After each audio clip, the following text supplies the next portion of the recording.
So let's just settle into a nice, comfortable seated posture. Oh, sorry. And if you are at your desk with your feet down, I think this is going and you make sure they're about a hip's width apart, and be on your sits bones, shoulders aligned with the hips. So if you are sitting cross-legged in the regular meditation posture, whether you have the flexibility to sit without any support under your knees, sometimes actually as we get older, it's kind of a good idea if you're at home. And what I'm learning about myself as well is sometimes this, extreme flexibility is not always a helpful thing for the body as you get older. The muscles and the tendons work together slightly differently. Anyway, just support yourself in whatever way you can or whatever way you need to be comfortable. And have your ears aligned with your shoulders as best you can. Imagining your spine is a string of pearls of light stretching from the base all the way up through the crown of the head and beyond.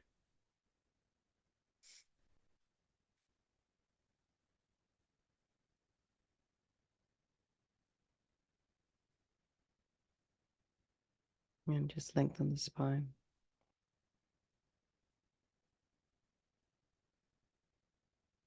And bring your awareness to the crown of the head and just relax that area.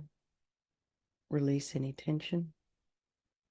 Notice any sensations there. Relax the forehead and the eyes, the nose, the cheeks, the area around the mouth.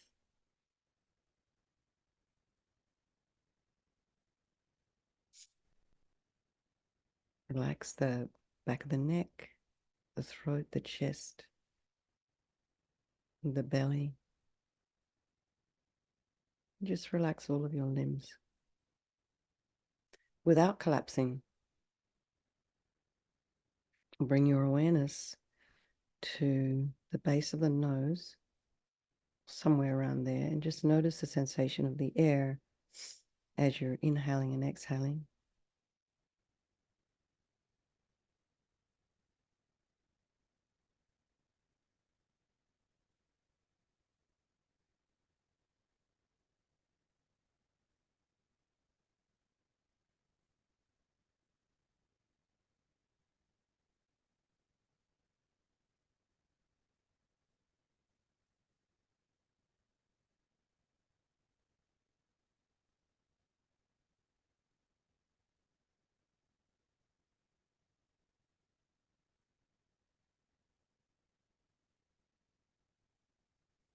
Then be aware of any sounds in your environment.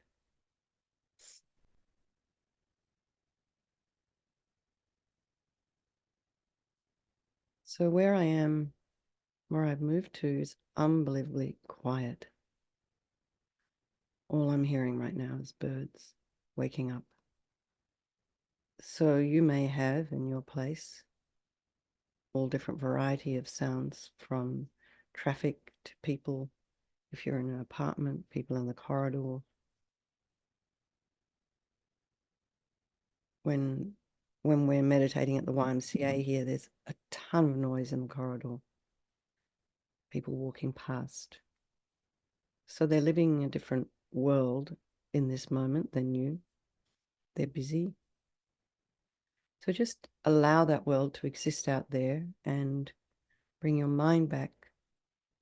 Try not to follow any sounds with the mind.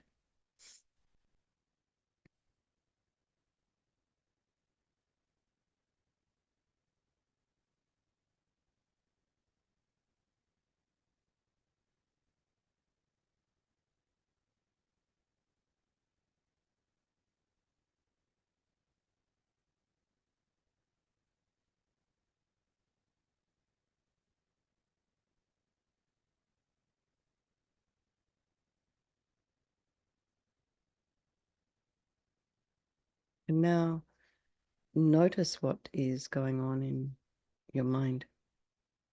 Try and put some space in between the thoughts.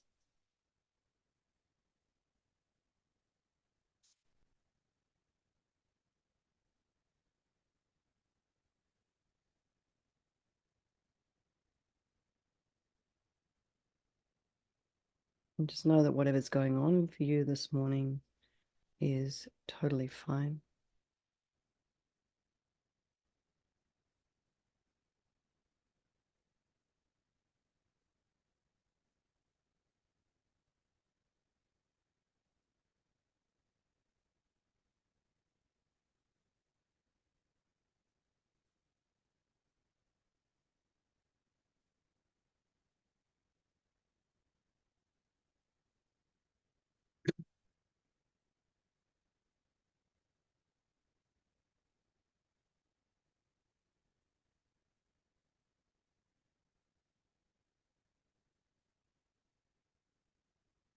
And as the thoughts are arising, just notice them, be aware, explore.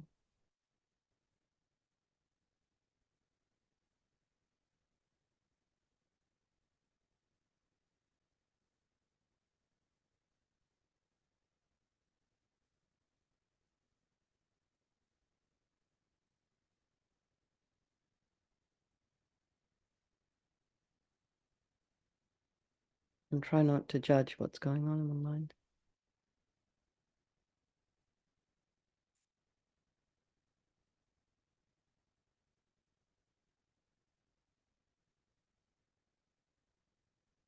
And so rather than being critical of yourself, notice the virtue that lies in your mind, the virtue that's there.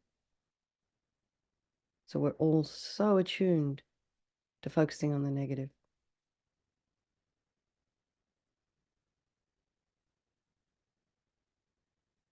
Or negating the positive. I'm living in a cabin in the back of my chiropractor's yard, and so she came home last night. She'd been at an art class and had done the most beautiful art prints. It was like some birthday gift, something. It was really cool what she'd done. I just was, wow, this is amazing. She goes, oh no, actually, this is really easy. Everybody that does this, it looks good. And I was like, oh, I don't know.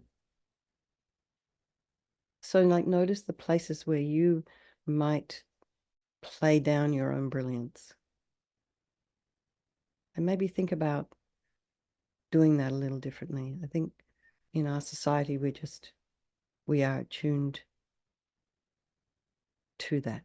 It doesn't mean say you can't be humble, but do recognize your own virtue, your own brilliance, your own abilities, and know when it's necessary. You've reached a point of, okay, I can't do this anymore. I need help.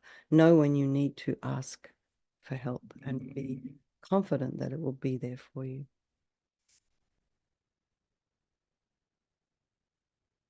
So bring to mind all the people of your life, the loved ones, the ones you're not so keen on, and then strangers. And then, in terms of impermanence, just remember they can all change place at any time. This friend can become a stranger. This stranger can become your best friend. The enemy can become the best friend. They're all equal everybody just wants to be happy. They all want to be free from suffering and pain, hardship.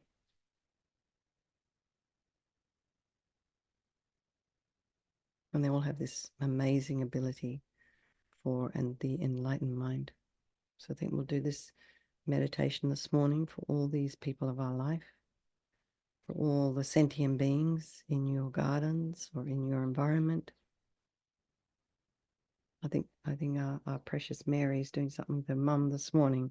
So mum's old and not very well. So let's have a thought for Mary as well. Sorry, hanging my knee.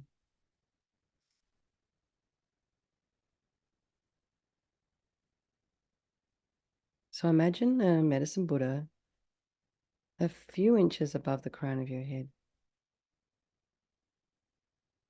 I did promise I'd find out why some are above and some are in front. I haven't done that yet. I've been a little preoccupied, but I will. So anyway, there's a quite a detailed image in front of us right now. So you can just imagine this beautiful blue light. If that's all too much for the mind, just imagine beautiful blue light. You can also imagine this is the mind of your teacher, if you have one, manifesting in this form for your benefit. And he's sitting on a moon disk, and this is resting in the center of an open lotus, and his legs are crossed in the full Vajra position, one leg over the opposite thigh. He's facing the same way as you. His body is made of this brilliant blue light, and the color of, imagine sort of this deep blue, like and crystalline, like sapphire. So it made of light, reflects light, radiates light. His hand is resting on his right knee in the gesture of granting sublime realization. So that is the back of the hand resting on the right knee, the thumb and the forefinger touching, and in between his thumb and his forefinger, he's holding a medicinal plant. His left hand is in this gesture of meditation in his lap, and he's holding a bowl filled with the nectar. He's wearing the 3 saffron robes of a monk, and he has all the signs and marks of a fully enlightened Buddha. And his face is really peaceful and smiling. He's looking at all living beings with compassion and loving kindness. So think about this medicine Buddha upon the crown of your head, this healing energy on the crown of your head. And just imagine that he is the embodiment of all enlightened beings and their sublime quality. So really try and feel the peace and compassion emanating from him. But just meditate for a couple of minutes like that.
I go for refuge until I'm enlightened to the Buddha, the Dhamma, and the Supreme Assembly.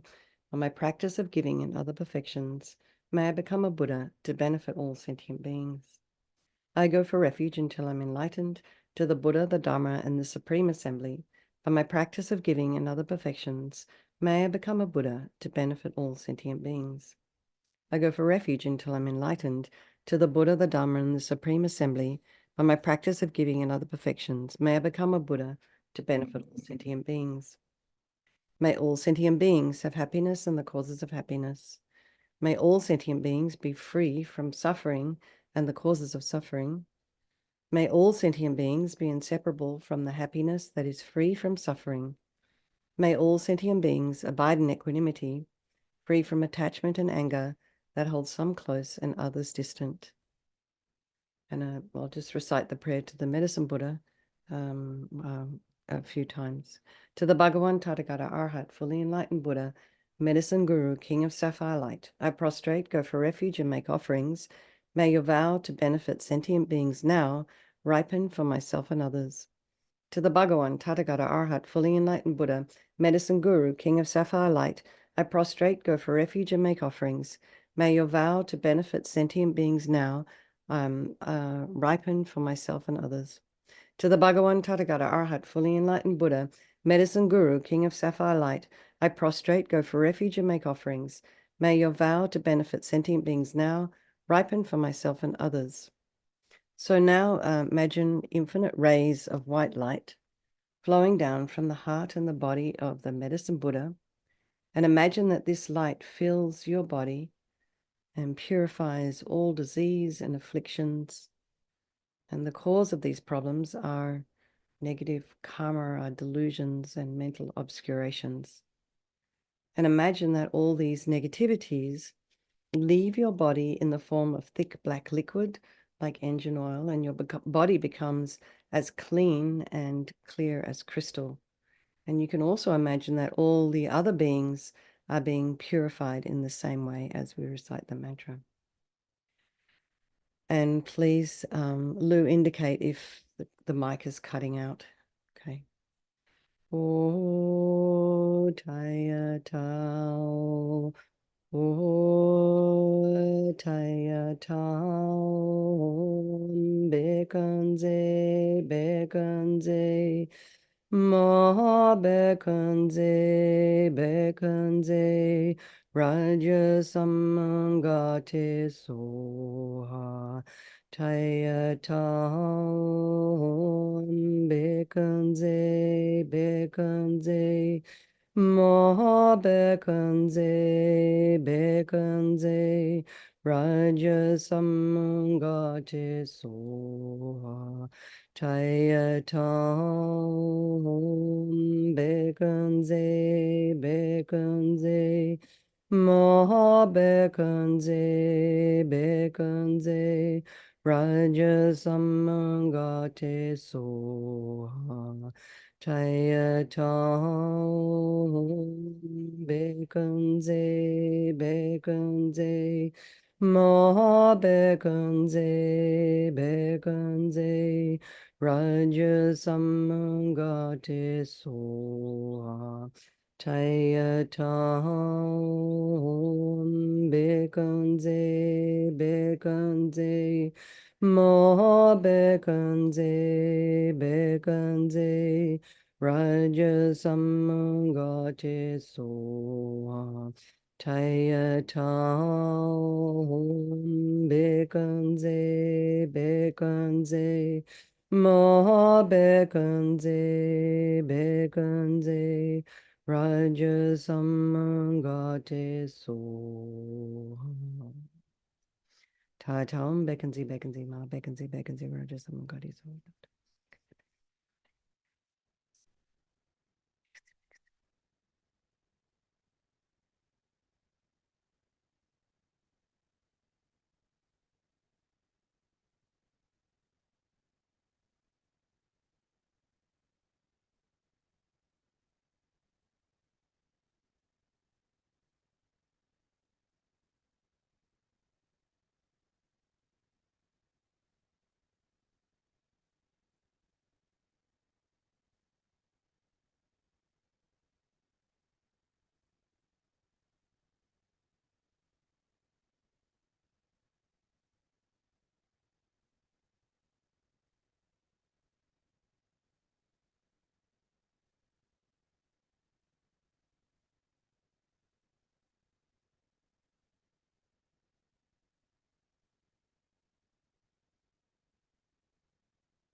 And now we'll recite the mantra again. This time, imagine light flowing from the medicine Buddha fills your body, bringing all the realizations of the path to enlightenment and all the qualities of the Buddhas and Bodhisattvas. So this time you can imagine golden light. This is traditionally how they do.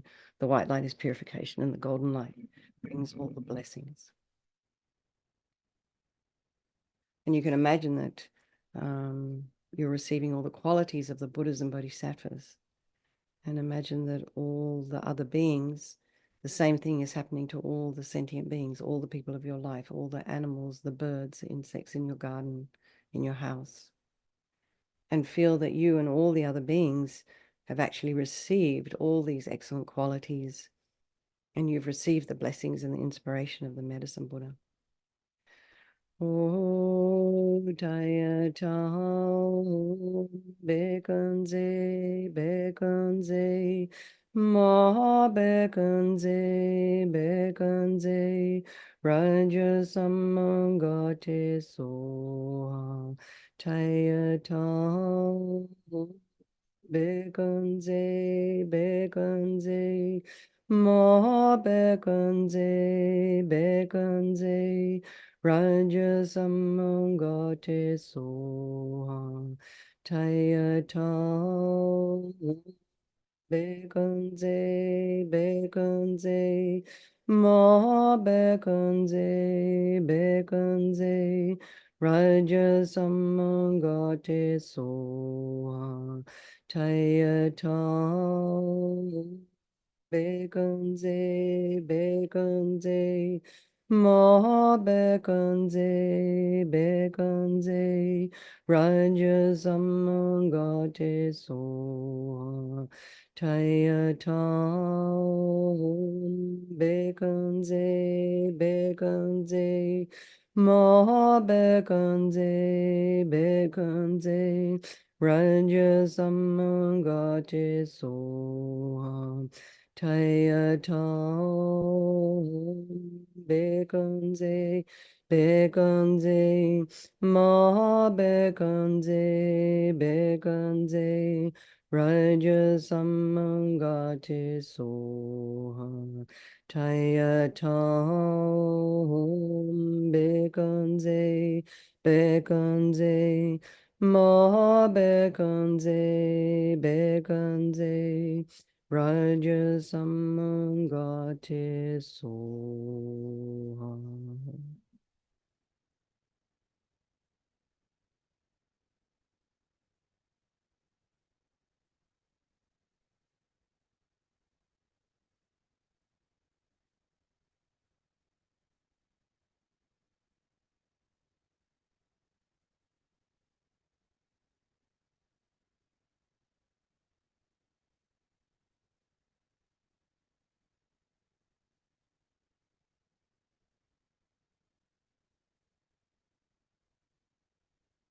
Now imagine the medicine Buddha melting into light, this beautiful blue light. And this light just kind of absorbs into you through the crown of your head and comes to your heart chakra. And your mind becomes one with all the enlightened minds of the Buddhas. And let it rest there for a while in a state that's completely clear and peaceful and free from its usual busy thoughts and conceptions. And really feel that this is your true nature. This is who you really are.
And just for the last minute, try and expand your mind.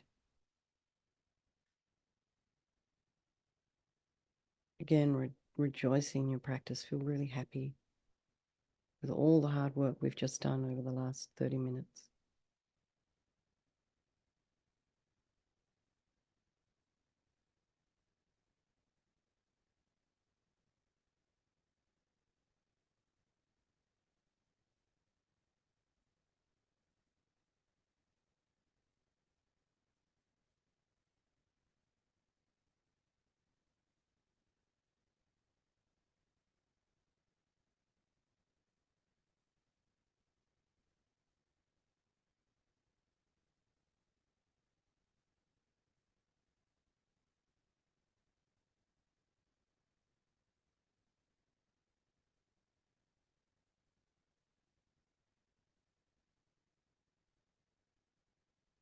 And so let's just dedicate all the merit, all the positive energy we've created to all those people of our life. And just imagine it's bringing the work we've done is bringing true physical and mental health and happiness to all those beings in our life.